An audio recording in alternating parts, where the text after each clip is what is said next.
All right, man. Welcome back to Mansplaining Podcast, man. We'll start with Tim. What's going on? Barbecue Poppy in the corner over there. What's up? What up?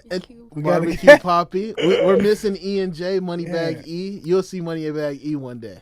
One day you'll meet Moneybag E. Okay, Moneybag. And we have a special guest in the building, Precious. How you doing? What's poppin'? I'm good. How are you? I'm okay. Okay. We all good, man. Make sure you follow us on social media, man. That's going to be in the links in the description below. Want to shout you out real quick? Shout yours out. Oh, yeah. Y'all can follow me on Instagram. Mm-hmm. It's at OhSoPreshous, OhSoPreshous. That's how you spell it out. Yeah. I'll make sure I put that in the description as well. Because I get it. Yeah. How are you? You doing all right? I'm good. You good? I'm good. I'm happy to be here. Low-key nervous, but, I'm here. here. Don't worry about being nervous. I promise. We're just not kicking going to get into it. So I get into the little story of how we met. We met at the Black Flea Market. Mm-hmm. Real cool vibes and everything. You and Amaya started talking. And then Amaya actually met me there. She was just sitting on the corner. And, like, I think I asked her for the time or something like that when it opens. Yeah. And so me and her just kind of talked. And then you two kind of talked. And then all three of us kind of talked. Yeah. Great time. Dynamic trio. Found out you were a skater. Yes. How was it at the Black Flea Market? Black Market Fleet? It? That's what's right. Black Market Fleet. Okay. Black Market Fleet? Is it Black Market Fleet? I think it's Black Market Excuse me, Black Market Fleet. Make sure we're getting that right. We're getting that right, big dog. Right. I've been saying it the whole time. It was cool though. It was chill. It was a vibe. It was. It's probably the first time like I've gone to like just a black centric event, and it was dope. It was dope. The music was dope. The food was good. For real. Everybody was friendly as far as I know. The vendors were great and stuff like that. So it was cool. It was a cool little event. And some food there. Y'all got some food? Big dog. Yes. Yeah, man. That pasta. chicken Alfredo, boy. Hey, he know I love that chicken Alfredo, man. Put some chicken Alfredo in front. He was making fun of me too. He was like, so I didn't know we were in the hood. I didn't know that. Yeah. We were. She said, alleyway. We were in the alley. So I should have known that. I should have known that because my car was just like bumpy a little bit. Oh, so I was like, okay, cool. But I didn't think nothing of it. I get back to the house and I tell him the address. He said, "Oh, big dog, you was in the hood." He's like, "That's why you loved it there. You was at home, dog. You back in Georgia for a day." I said, man, but yeah, man, it was a great event. It was a good vibe. It was a good vibe. But yeah, man, you're a skater. How long have you been skating? I almost 2 years. I started back in June of 2020. So in June it'll be 2 years. So not too long. Not too long. Mm-hmm. Okay, what started you skating? Yeah. So the heat of the pandemic, I was gaining weight. There was also nothing to do, and I hate the gym. Gyms were closing down anyway. Mm-hmm. And then one day my mom was just like, "Let's get some roller skates." I was like, all right, like, I guess. So she bought herself some roller skates, bought me some roller skates. And at that time, I was on Instagram, and I was seeing people skate on there. And I was like, oh, this is cute. So I got some roller skates. The very first day they came in the mail, I put them on, skated in, like, the front area, like the street of my house at the time, and fell like right away. Busted your ass. Busted. Yeah, it was bad. So I kind of put it down for a second. Did you ever want to like skate like prior to like even any of this time period? No, like, I never. Well, I had skated at the roller skating rink probably like for random birthday parties and stuff like that, but never did I think I would pick that up again. Yeah. And then do what I'm doing now, like. Yeah. And that's what I was kind of bringing it into, because it's like you went from like not skating at all to now you're part of like a skating group, like a little skating group and stuff. How was that? That life is so crazy. Like, never in a million years would I had thought, because I've always wanted to be in this space, just acting and entertaining and just performing. Yeah. But never did I ever think that it would be by way of roller skates. So it's crazy to think about. But now I have like a group of people who I skate with. I'm part of LA Roller Girls, and that's an entertainment company, and they book me for a lot of jobs. Yeah. Cool. Stuff like that. I hang out with my friends. I have a lot of friends to skate with. So it's just for someone who was busting their ass first, you look good. You're skating now. All practice. That's good, man. And then how long do you think it'd take you to like get comfortable with it? How long do you think it took you to get like, all right, I can do like, cause like me, I can't even skate backwards. No. So, but you are dancing on the skate, like, you know what I mean? Like I see y'all like. Can you skate, Big Dog? Big Dog, I used to be able to like rollerblade, like the little single blade. I can't do that shit no more. But I've never been able to do like the tricks and what you guys have been able to. Never in my life. You can though. You still got. It's not too late. No, it's too late for me. It might be too late. It might be too late. It's absolutely too late. It's No, not. it's Maybe not. it is, man. These knees lock up like DBs, boy. I skate with 65-year-olds. Like, Oh man, Hey, they probably got better knees than me. Yeah, I'm about to say, you talking to the body of a 75-year-old man, right? Yeah, man. Grandpappy. We pappy. Grandpappy. We old in here. Yeah, man. That's crazy, though. Do you skate with like a different genre of like ages and stuff, or? oh yeah, it's crazy. Yeah, it's wild. I skate with people around my age, and then it's always so weird because I'll make friends and be like, oh, like we'll just be chilling, like we're all the same age, and then I finally ask, oh, how old are you? They're like, oh, girl, I'm 33. Like, I'm 45. I'm 67. I'm like, wait, what? 67? I'm like, it's crazy. But it's kind of LA culture though, man. The little skate, man. It's almost like a rite of passage type of thing. You're from out here? Where are you from? San Diego, originally. From San Diego, okay. Or Dago. Shout out Dago. Dago. Never heard it called Dago. I ain't never heard it, but I'm calling it Dago now, dog. Like y'all gotta put some respect on it. Put some respect on it. How long have you been? Where are you now? You in Long Beach? Yeah, now I'm in Long Beach. I moved here in July.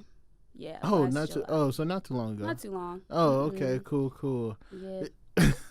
So y'all got I don't know if it was like the whole team, but you guys are in NCIS. Oh, LA. yes, that was so much fun. It was crazy. So I have an agent now. I haven't been signed with him too long. I think big moves. Yeah, big moves. Ever since I moved out here, I'm just left and right. Like, what agent? What kind of agent? It's Saint Agency. I'm signed by Krista Vedra.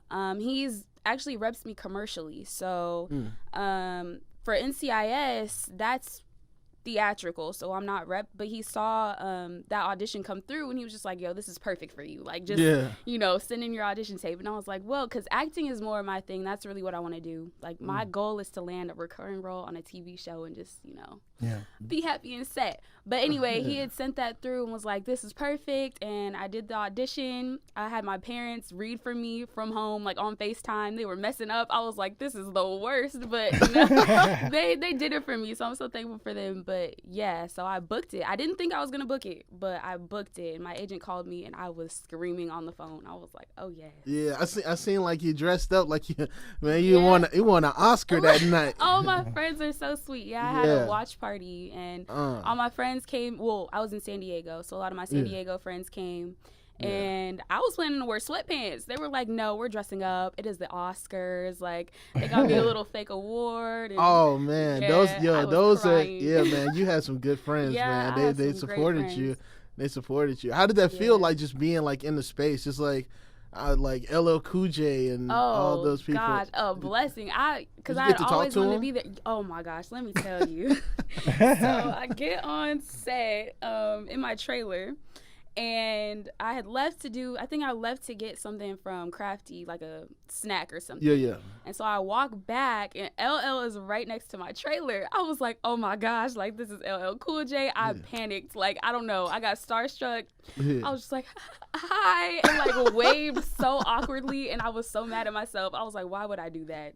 Yeah. But no, he ended up being real cool people. It was like it was real chill. Nice. It's crazy seeing like celebrities up close and personal.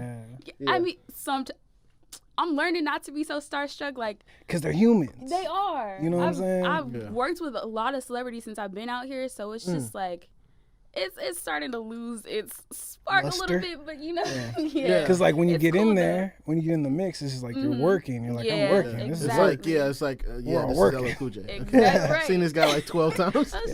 This is LL. We IL. Yeah. No, not the one L. Yeah. IL. Yeah. You only call him IL.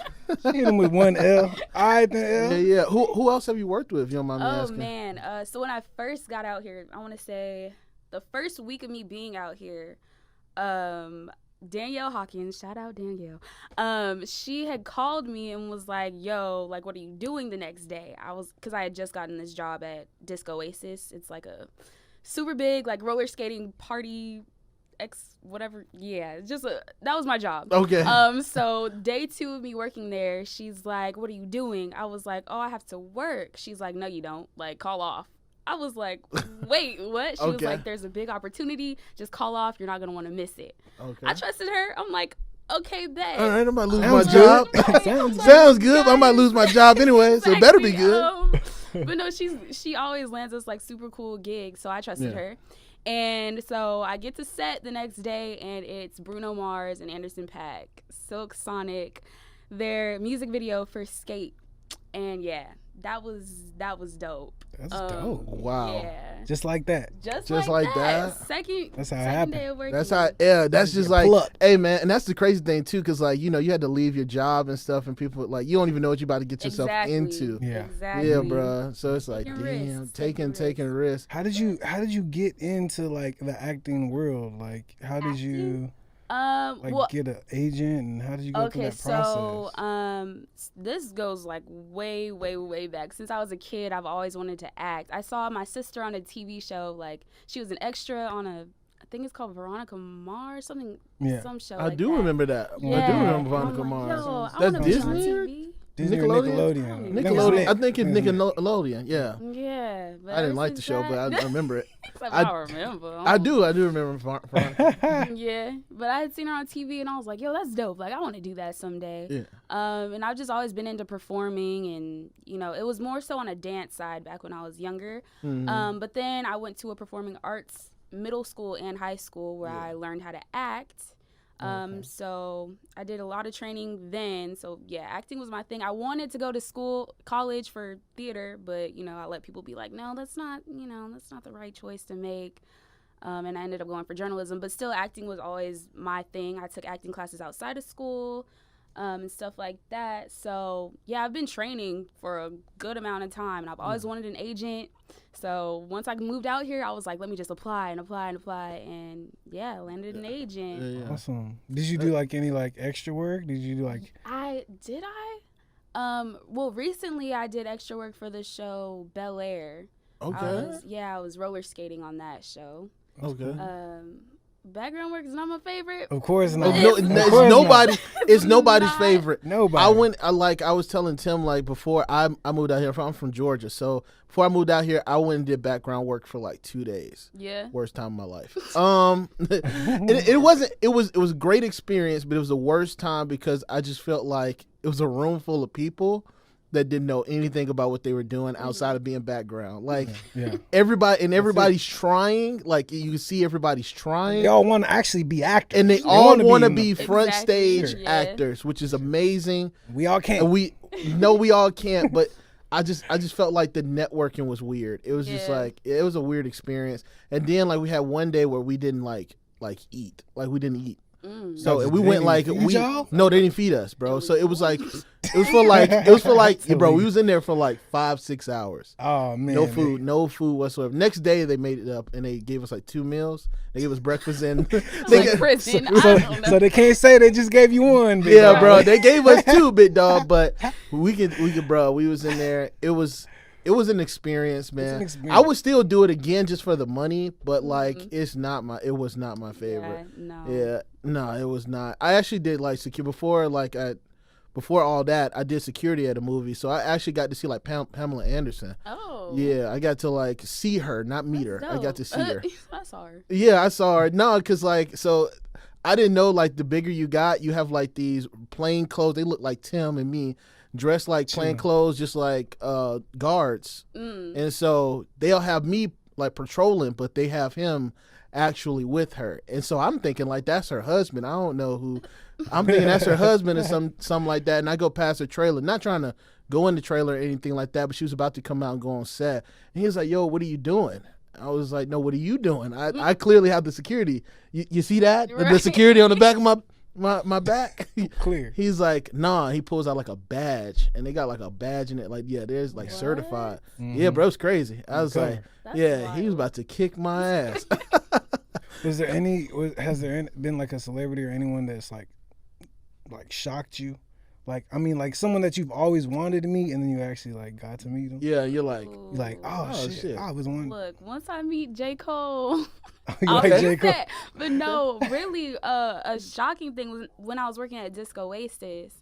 Usher just showed up one day. I was like, oh, okay. He skated with us so at Disco Oasis, he can skate. He can. Like skate? He can skate. He can dance. So He can not dance too and far. He can move. Yeah. It's crazy. Not too far. That man is talented. Yeah. But no, so at Disco Oasis, every hour or so we would clear the floor because I was working there as a performer and we would just perform on stage. So he was there and I'm like, yo, Usher, they're clearing the floor. I'm like, Usher, yo, join our performance, like skate with us. He's like, all right, bet. And he just performed with us like at the show. I was just like, yo, this is crazy. Like Usher. That's kind of fire. And then Saweetie. Saweetie's real sweet. Oh, Saweetie. That's why, Saweetie's so sweet. Yeah, she's so sweet. That's great though, man. That's good. Hey, one day, we was in here with Brandon Brown. I wasn't like shell shocked, but I was still like, yo, this dude like been around Kanye and stuff, like, you know what I mean? Like these people that have been around like actual big artists, like, or in their craft or whatever. And it's like, damn. Like I used to when I first moved out here, I worked at Universal Studios in Hollywood, and I seen a lot. That's where I first met like a lot of celebrities. But two of them, like the two ones that I loved, is The Weeknd. Oh snap! And Jamie Foxx. Oh, okay. I was like, okay, some big names. Yeah, when I didn't even know how to. I wanted to call The Weeknd Abel. I was like, I wanted to call him by his first name. I'm like, Abel, government. I miss you. I miss you. I never met you, but I miss you. Yeah. That's how I felt. I miss you. He's like, yo, sir, can you check my bags? You just check my bags and keep it moving? Yeah, pimp. I go through this. And it's crazy, too. Like, you know, they go through that every day, probably. They do. Where I just wonder, like, if I ever get to sit down, like, bro, does it ever get, like, annoying? Like, or does it get to a point where, like, you're like, I don't want to deal with today. Like, I can't deal with another fan. Yeah. You know what I mean? For sure. It has to get like that. I feel like. Yeah. It has to. Like, at some point, like, it has to, like, be stationary. It's, like, you're walking the street, you know you're The Weeknd, Abel. Can't even go out, bro, honestly. You can't go out like no regular person. Yeah, you can't even, like, go to the store. I just want some ice cream. Right. Because we were talking about that kind of like, what do you want? What do you want out the business? Do you want the fame? Do you want the money? Or do you want to do it for the artistry? Like, what do you really want out of the business? That's what it really comes down to in the end. You know, so like you have to think about what you really want to get out of it. And because I'm kind of in the same boat. I want to be acting. I want to do acting and all that stuff. But at the end, I also want to know like what I want to get out of it. Right. You know, because if I do become rich and famous, am I ready to be like, cut myself off from society now? Like I got to be up there and just stay up there, like in the hills. Like, the sounds good, but and then like you also got to think about the people that like before, like your family and stuff too. Because like the one thing I realized being on like YouTube is that YouTube has the finest FBI agents on earth. CIA agents on earth. They will find you and they will find out everything about you. It's just random people. That's creepy. And that is creepy. But you know what I mean? You find out I'm like, how did y'all know in 2018 such and such stepped into this store at 2:30 p.m. and we didn't even know this guy was famous at that time? Like, and it's like, but there are people out there that are like looking for shit on you. The more you blow up, the more they're like, yo, let me find something to either tear you down or make you seem more human. You know what I mean? And it's like, damn, like, you know what I mean? So you also got to think about that too. Like, bro, I'm putting lives in danger. You know what I mean? Because it's just the scale though. Because there's the actors that are C and B list that they can walk up.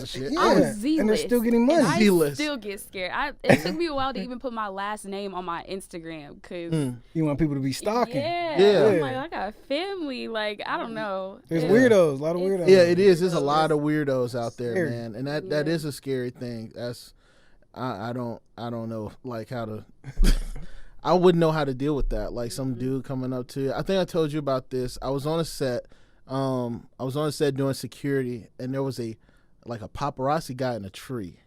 In a tree, he was committed. And so they're going around the set, and then you know what I mean. And me and this guy, we look up, I said, that branch look weird to you? I said, bro, look at that. He's like, he looks up. And it's like as black as this, but it's like leaning out and it's like leaning towards the set. And it's like, it's a camera lens. It's a big ass camera lens. And I'm like, yo, please tell me that's not a person. That's a human. And so we go up there, we look up, and there's just a guy just sitting there as still as the waters. He's just still. And he's just sitting there just like shooting pictures and stuff. The risk they take. Wow. Yeah, the risk they take. Yeah, the risk they take for like. Other people's business. That's I'm like, what do you get out of this, bro? money. Yeah. Yeah, bro, but you know you can get your ass whooped doing this True. too. Like, True. and some Yeah, of them they got to put their name on it. So you know what I mean. Nowadays, especially from like that, I don't know if y'all heard about that like Tasha K and Cardi B thing. Like, bro, some of these celebrities are gonna start suing y'all because y'all are going too far with it. You know what I mean? And y'all willing to like manipulate stories just to say, just to say that you talked to Cardi B. Like, why? Right. I don't care.